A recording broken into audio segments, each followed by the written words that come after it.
Ex-wife tries to frame me for theft. She fails.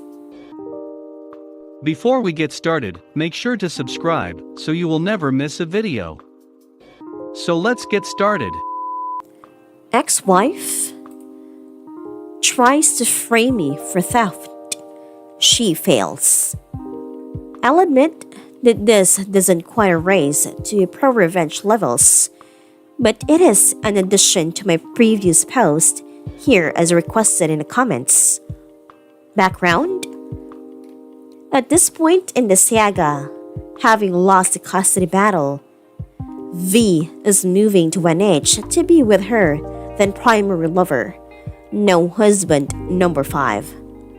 A detail that amuses me to this day is that he shares the same first name as the FB lover from CA as mentioned in my first post.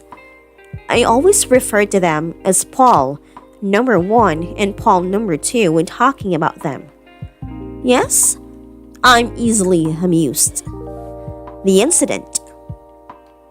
About a month after the custody hearing that which I got full physical custody for Rebecca, V and I had an email exchange in which we agreed that I would go to her apartment and take Rebecca's captain's bed and some of Rebecca's belongings to the day before movers arrived to pack up Voldemort's stuff.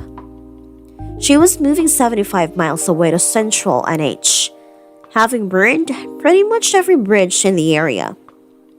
As Sam drives a truck, he graciously agreed to come along to both help and to be a witness. So we get there around 7:20 p.m. and knock at the door. After a brief wait, V opens the door, iPhone glued to her ear. She sullenly mumbles something about her stuff is upstairs and then heads off to her second floor bedroom, weaving and mumbling something that made me stop and think. I didn't quite get it, but I recall thinking I really couldn't go in here at all without a witness. I stick my head out the door. Sam, come on. You need to come in with me. So we go in. Holy crap, it's a tip. It's not quite filthy, but it's beyond cluttered. By now, V has disappeared into her room, complete with slamming the door, so it takes me a bit of wondering to find Rebecca's room. It's not just that she in the middle of packing, but there is crap everywhere. Dust, cobwebs, chocolate dirt, unwashed dishes, empty boxes of wine, dry dog food, scattered and trampled underfoot.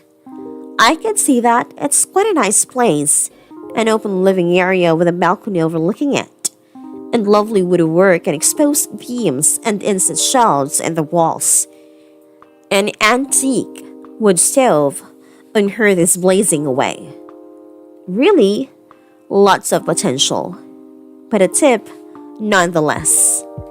So Sam and I start gathering up Rebecca's stuff and take some stuff out of the car.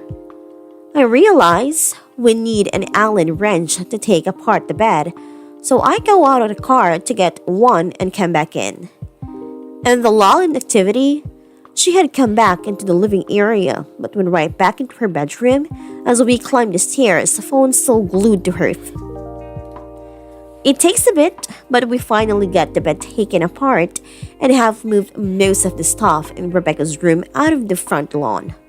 Without conferring, it's clear Sam and I both decided to get the stuff to the front lawn and worry about packing the vehicles after we're completely out of the house. It's at this point that it starts to get weird. Sam is carrying out the second to last load when V pops out of her bedroom door, looks out from the balcony and says, "Why are you taking stuff out of my house?" Sam drops what he's carrying and exits the house. He knew what was up instantly. I came out of Rebecca's room and V clearly didn't realize I was still there and say, "You agreed via email that we would take Rebecca's bed tonight."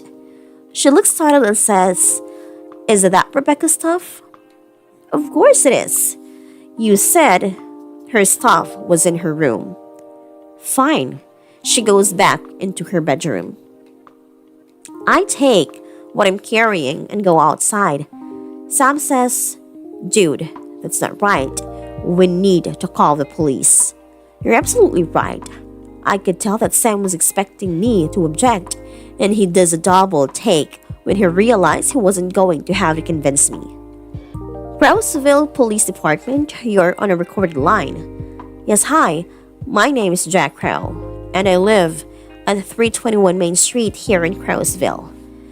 While I'm talking to the police on the phone, I'm aware of V coming to the door and opening it and becoming quite agitated as she realizes I'm talking to the police. By that time, I finished the following explanation. She has slammed the door and is stomping around inside the living area, heatedly talking on her phone.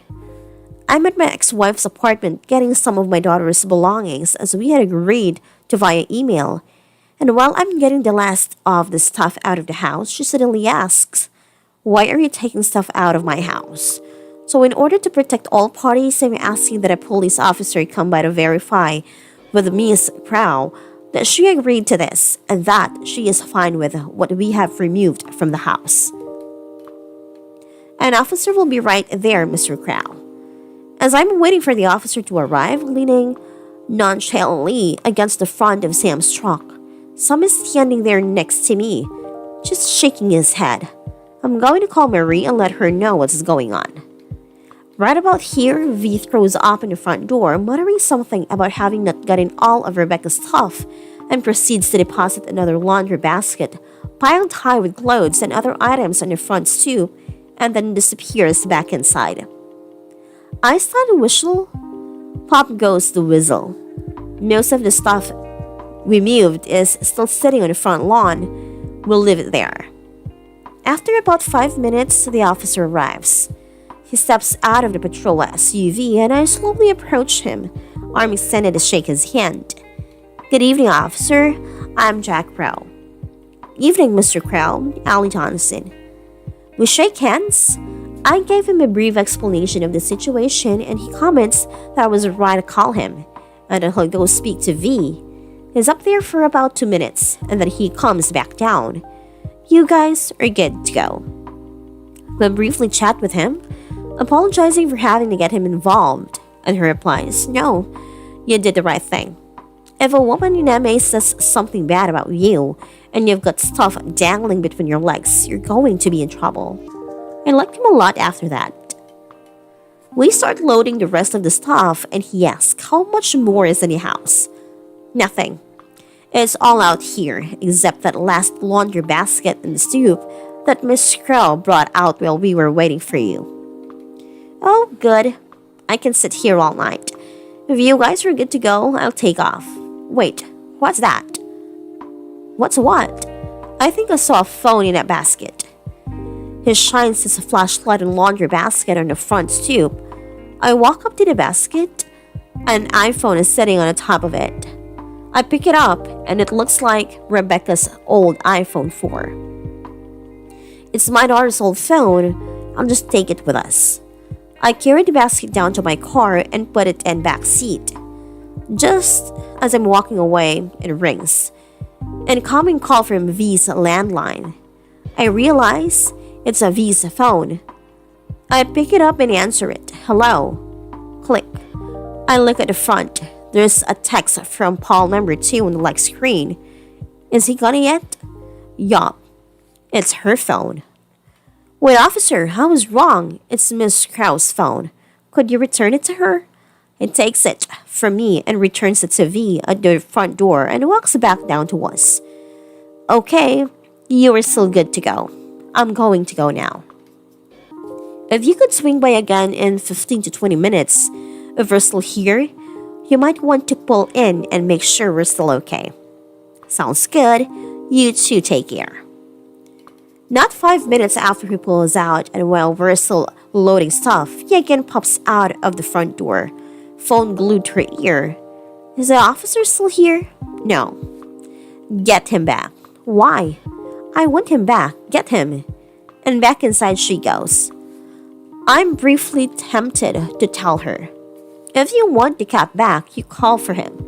But that little voice in my head says you call. So I redial Crossville's finest and request that Officer Johnson return to the address.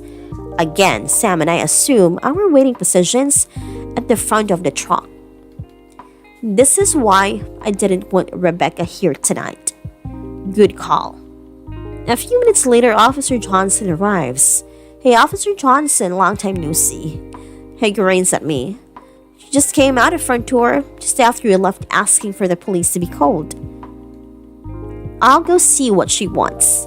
He goes up there and V hands him her phone. He talks for a few minutes, hangs up the phone, continues speaking with V for 20 more seconds, and then returns to us.